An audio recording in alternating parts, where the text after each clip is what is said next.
What's up guys, Perry from Rockville here, and today I'm going to show you how to set up the master slave function with your party spinner LED moving headlights. So first you're going to want to find out which light you want to use as your master light. So for today we're going to use this one here. Then we're going to want to go to the master slave mode and set this one as our master light. And then we're going to set the rest of the lights we want to have set up to slave mode. For today we're going to use slave mode 1. So now to connect our master light to our first slave light, we're going to need a DMX cable. We'll take the male end and plug it into the DMX out of our master light.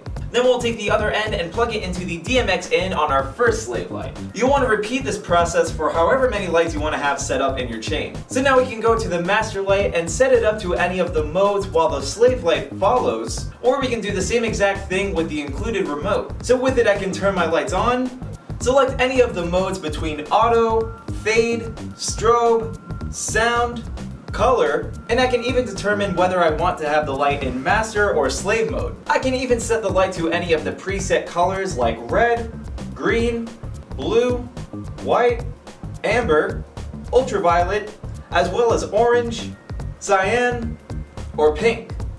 I can also use the remote to set the DMX address or channel, and I can even use the up and down arrows here to adjust the overall brightness of the lights. And once we're done, we can turn the lights off.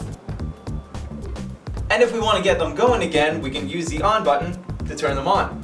So hopefully this showed you guys how easy it is to set up the master slave function for your party spinner LED moving headlights. But of course, if you have any questions, comments, or concerns, feel free to reach out to our customer support team through phone or email. As always, I'm Perry from Rockville, and we'll see you guys next time.